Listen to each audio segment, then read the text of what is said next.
What's up, everybody? It's your boy Scumbag Vinny. And, you know, he really tried to compare himself to Bam, like, oh, this must have been what happened with Bam and blah, blah, blah, blah, blah. And the truth is, like, dude, no, Bam's an addict and we're still friends. So, like, Bam did one show and it went bad, and you guys ended up on TMZ immediately. Well, we ended up doing actually with me and Bam, we did Detroit, Connecticut, Yonkers. So we did 3 shows and the Castle Party.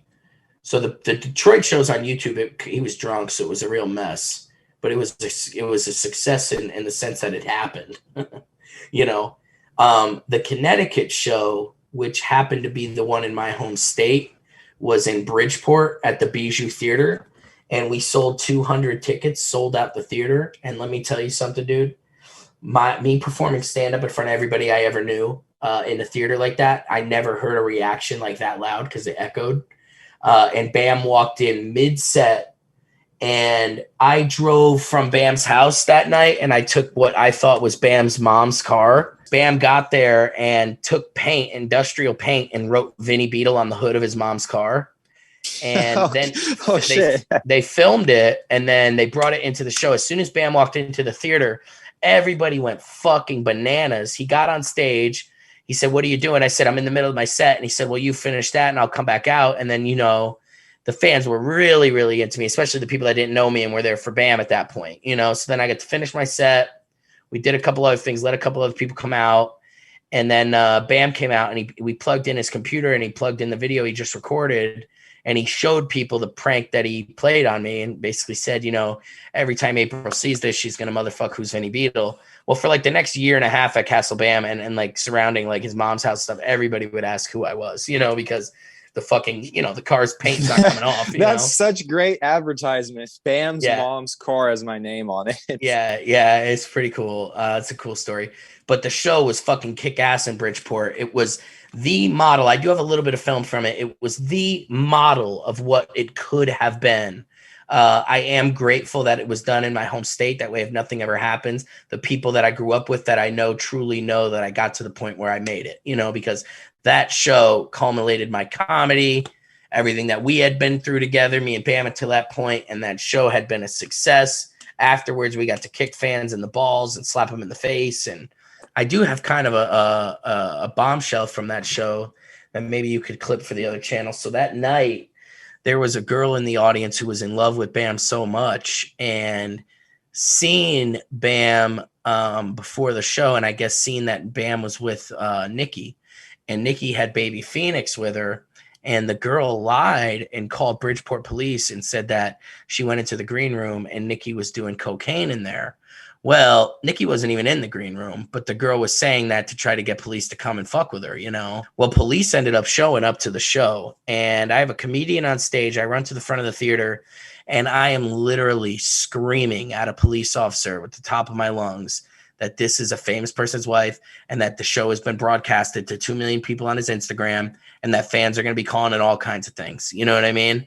And they ended up letting her go. You know, they did search the green room, found nothing, of course, because you know, anything like that. I mean, wow, Vinny Beedle and Bam's wife got swatted. What the fuck? Yeah, I mean, that's like, gnarly.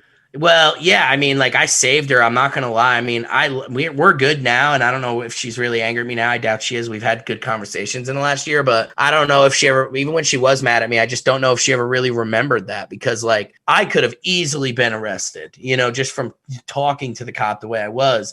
But nobody was going to tell me that show was not going to happen because Bam was going to leave because something happened with her. You know what I'm saying? Like I had him there, you know, the audience was ready, and this fucking thing was going to happen. And it did happen. After that, Bam, like he was signing autographs, and he had the same like industrial paint pens, like, and he was painting like the table that was like owned by the guy who owns the theater. And you could just see him sick. Like, you could just see him like sign the table, and the guy was like looking, because it's like a $500 table that he, you know, of course Bam's colored all over it, but still, you know, now he's got to like get rid of it, you know. And I'm looking at him like, I ain't paying for that shit, you know. It's Bam, dude, you're lucky he's not fucking breaking chairs in here and shit, you know. And after that show, we did Yonkers, which was in front of 40 people. Now What's interesting about that show, dude, is it was at Gene DiNapoli's place. I don't know if you know Gene from the Cumtown episode when Bam and me were on, but he's the Italian guy that Cumtown interviewed. If you haven't heard it, go check it out. It's the Gene DiNapoli episode on Cumtown. Basically, me and Bam did the episode, and when we left early because Bam stormed out at the end of it, Gene was still there, and Cumtown brought him on, and he ended up being like one of their favorite guests ever. And we'll have a whole episode about me and Gene's history because it's fucking unbelievable. We go do the show in Yonkers, and there was only like 45, 50 people there. But Bam actually told me afterwards that was his favorite type of thing. If we could do small towns and just hit 50 people every time, he didn't even care about the money. It was just more of a chill environment where he wasn't going to end up on TMZ, you know? And I didn't really understand that because at that time, I really just wanted to make a boatload of money. And the next night we're in New York City, and that's what happened. We ended up on TMZ. So he kind of called the shit before it fucking happened, you know? But I don't know if you know the full story of what happened that night in New York, because we actually, like, he woke up drunk. I picked him up from a hotel that he destroyed. And it was the first time I got to meet Phil, because the next day I had to drive to Pennsylvania to get $4,000 from Phil to pay for the destroyed hotel, which Bam had under my name. I ended up just not paying that and just keeping the money, but that's just between us, Phil. I'm sorry. I have to be honest. This is a new leaf for me. So Bam, I pick him up, and he's so drunk. He's got a bottle in his hand. I guess him and Nikki were fighting the night before, and he goes, "I'm about to ruin your fucking day." And I'm like, oh my God, you know, and he gets in the car, and it was the whole ride with the glitter and me making the silly boy face with him threatening Nikki better be at the show and all that shit. Well, when we got to the show, he got really drunk, and we had 2 shows that night scheduled, but we tried to condense them to 1 so the crowd would be a lot bigger. And so we canceled the 8 o'clock show, waiting for 10:30. I canceled it to protect myself. And Bam ended up having nothing to do around 9 o'clock, and we went there 2.5 hours early for the 11 o'clock show, whatever it was. And nobody was there, but they were. I mean, there was a line of kids with skateboards outside. You could see them down the block. But Bam's like, "There's nobody in the club," and he fucking freaks out and stuff. But like, he didn't realize that if we just went and grabbed a sandwich and he chilled out. But I ended up finding out later that was the fucking, you know, evil meth villain Bam, you know, that was, and there was no real stopping that. Yeah, so that's that story. Weren't you guys scheduled on the Anthony Cumia show the next day? No, that was the same day. We were scheduled on Anthony Cumia, and so not to tell. I mean, the story itself, dude, it could take 2 hours. But I know. I just added another 5 minutes. But I always wondered what would have happened if Bam and Anthony met, because there's a whole backstory to that I can get into later. So basically, right, we're post Artie. We're in New York City. We're going to do Cumia. So I know I have like this thing where I can talk about Artie if they let me on the show. So I had an opportunity to kind of make a name for myself for being somebody that's worked with multiple celebrities in a good way, right? So it's midday. We got the show that night. So we're trying to get on Cumia during the day so that, you know, the show could be promoted, you know? And so, or the next shows we were doing, I don't know which one it was going to promote, but we were just doing radio shows. We had just done Cumtown, and we were going to do Cumia. And Bam goes, "We got to go." So we all get in the car, and my friend Elazar, at the time he was my friend, who ended up being a comedian that snitched me out. If you go back the old archives of SCUMTOWN, there's a whole episode called Elazar the Snitch you guys could listen to, and I don't want to get into that again, but Elazar was not like fitting in the car because Bam had met this lawyer on the street that he was drinking with that he wanted to come to the Cumia thing. It was like this random guy that he wanted to be with us. So now all of a sudden the car was full and now we're in New York City, right? And this kid has nowhere to go and he lives in Jersey. So like, you know, he's like, "What are you going to do?" And I'm like, "Fuck." And I'm like, "Bam, fuck you." I'm like, "I'm getting out of the car. You wouldn't leave one of your fucking friends." And Bam just, as soon as I got out of the car, Bam got so angry, he punched his manager and one of his friends in the face. They get out of the car, they're like screaming, their faces, like one of them swollen, and I'm across the street like, what did I just miss, you know? And Bam just speeds off with this random lawyer guy in the car, just him and the guy in Bam's basement. Oh, no.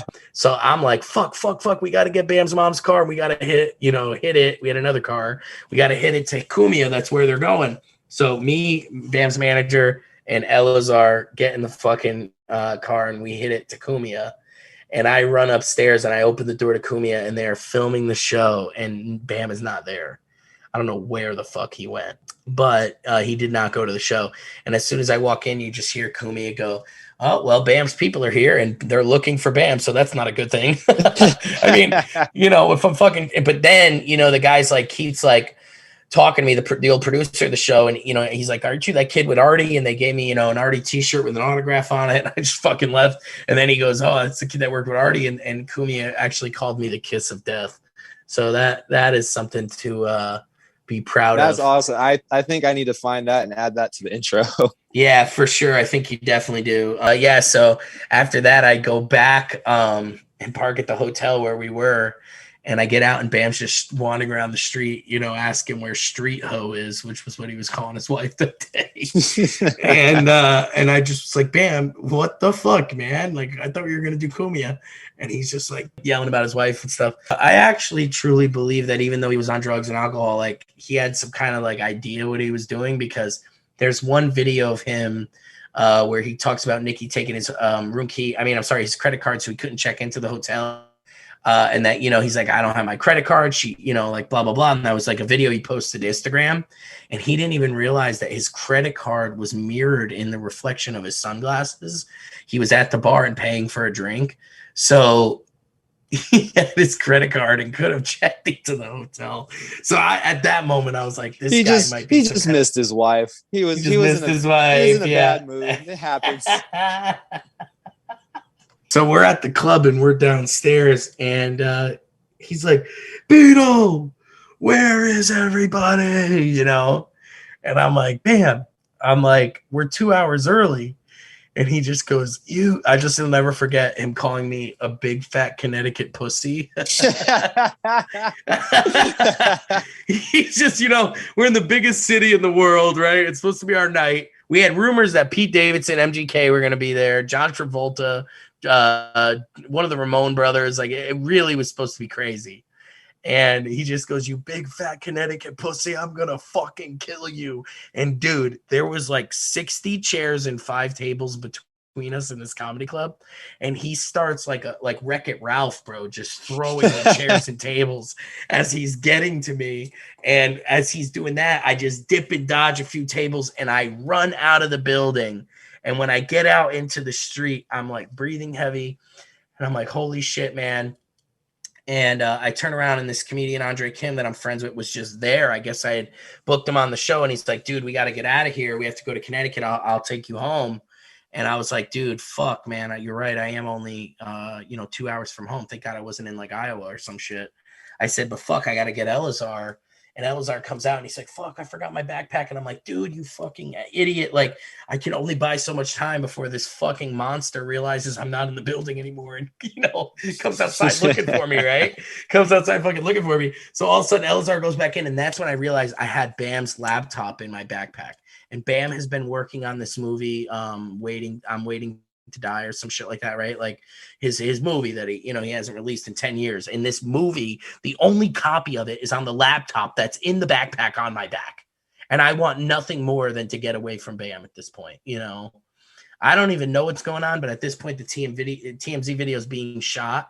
I'm outside. He's in the building beating the shit out of his manager.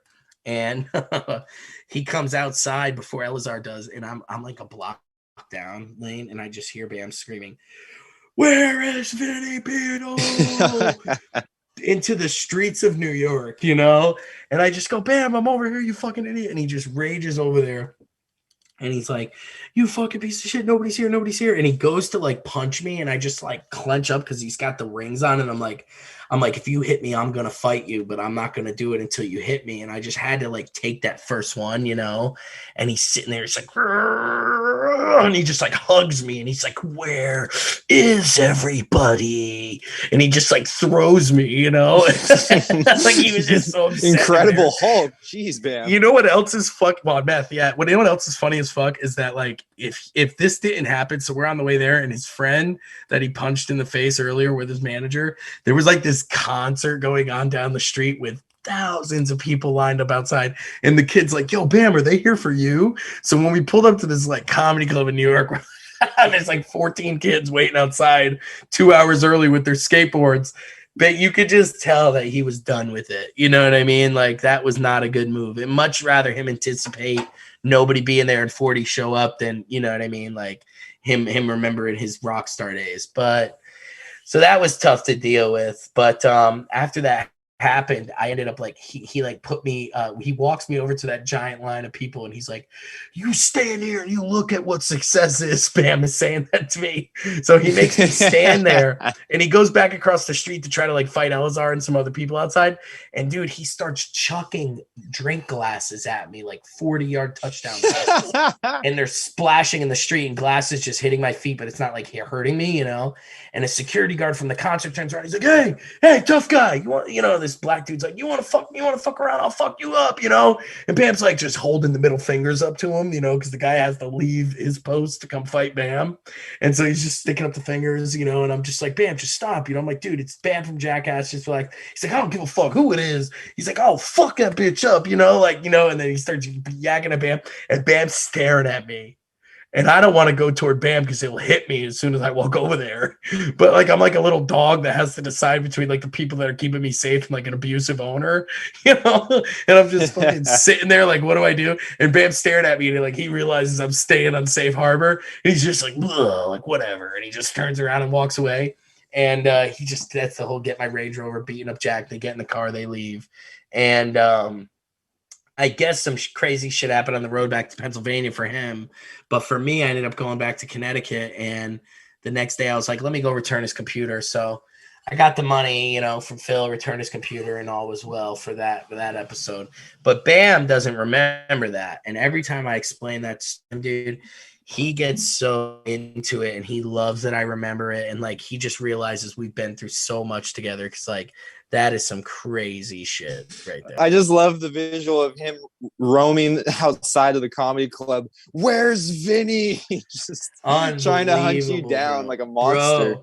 Bro, like a video game villain. He really is like a video game villain. And I'm not even kidding. Like that night, as much as I was scared, I was also like, this is the moment that I'll, you know, remember forever with this right guy. It sounds so funny hearing the story. Like it would have been hard not to have like been excited. Like Bam's chasing me right now, dude, throwing things at me. This is crazy. And like he had this huge vision for this tour with me, like it was gonna be his redemption, you know.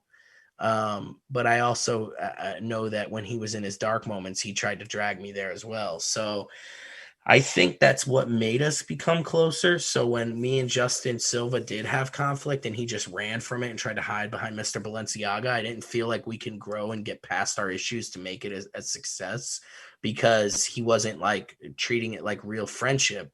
And that's why you shouldn't really go in business with friends anyways, you know. But our friendship kind of developed as we were doing the show. Same with Bam. So the real advice is don't get too close to people you work with. And, you know, that's another thing we can talk about another time, but that's really it, man. I think wrap it up today.